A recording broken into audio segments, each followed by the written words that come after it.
The Library by Francis Rosenfeld. Intermission. Where are we on Act 2? We're still considering options.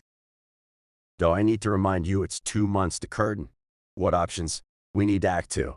And do I have splendid news for you? We opened it to the public and sponsored a contest, which was very well received. We have thousands of scenarios. I'm telling you we should do this more often. You opened it to the public. The director got instantly aggravated. So every Tom, Doug, and Harry can opine. What for do I need you, then? Don't get upset. The playwright didn't react. He'd been working with the director for a long time and knew the latter could be a bit of a prima donna. It didn't faze him. We have to stay with the times. Have you seen the social media trends? Everybody is into live, interactive content now. God forbid we'd have professional standards. The director was on a roll. Call Aunt Millie. I'm sure she has a story. We'll make a movie. You know it's not like that. The playwright defended his argument. We need passion, fresh thinking, different perspectives. 99% of which, I'm sure, are undiluted crap. The director started fuming. Throw it all out, and I want an Act 2 by the end of the day. Or a different playwright. Either will do. The playwright was unflappable. What about the remaining 1%? That little spark of extraordinary that's pure inspiration. Good luck with that. Why don't you sort through that mountain of debris to get me a precious gem, and I'll be the judge of whether or not it was worth the effort? You are wasting my time, and the cast's time, and endangering the production with your so-called artistic vision. You are here to write, not be the judge on America's Got Talent. Please, if you would just take a look. I'm not wasting a single second on that garbage. Sort through it and give me the cliff notes on potentials. I've already done that. The playwright spoke, relieved. I can give you the 10 stories I selected, and if you don't like them, we can find more. So you're just going to choose a random person from nowhere to decide Gwen's and the numbers' lives for them? They're fictional characters in a play. Sure, Dr. Live interactive content. They're fictional characters. Where is your professional ethic? A horrible realization dawned on the director, and he turned an icy gaze towards the playwright, one that didn't bode well. Did you send Act 1 to every loser in the land with writing aspirations?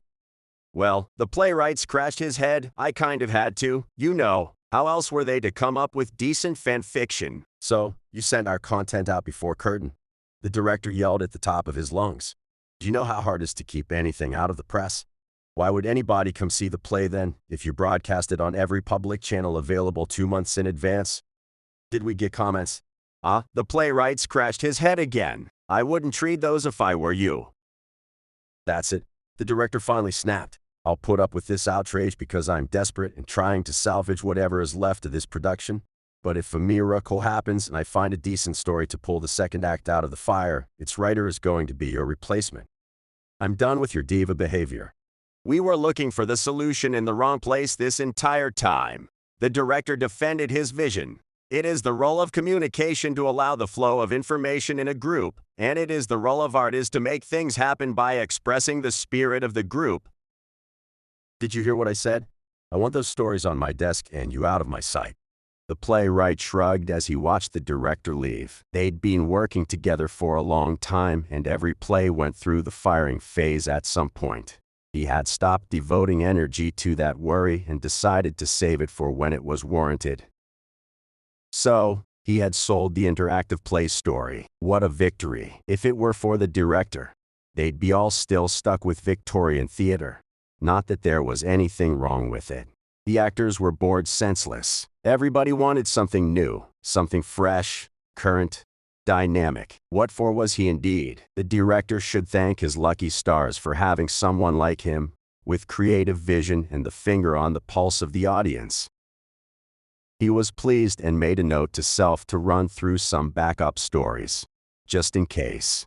If he knew the director, the latter would throw his choices back at his head just on principle and out of spite for losing the artistic battle. He wasn't worried. The well of those almost plausible stories had no bottom. Maybe she went back in time. Maybe they were the only people on Earth. Maybe she was already dead. Maybe she had fallen asleep on the bus. Maybe she was in some lab, subjected to a potent psychedelic, dreaming up a reality that wasn't there. Maybe she was every person there. Gwen, he thought, fated to have complete strangers with no qualifications write her life story for her. Now that was drama, worthy of Greek tragedy. Where were the glory days of real theater?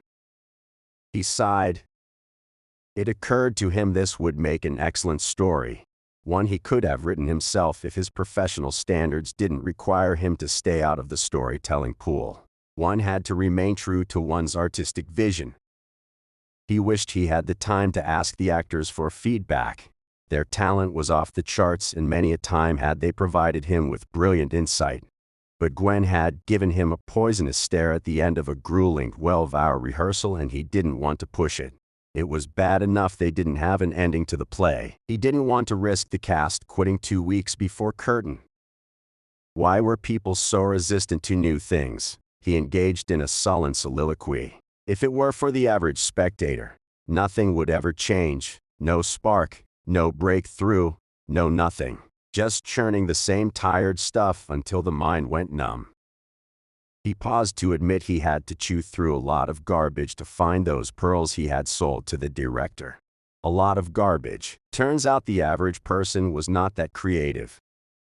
He sighed, weighed down by his martyrdom. His lot in life was a lot heavier than people knew.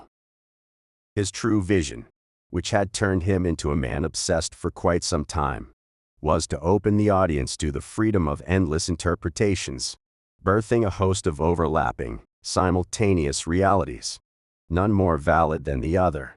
Now that was avant-garde. Oh, how he wished he could sell that to the director.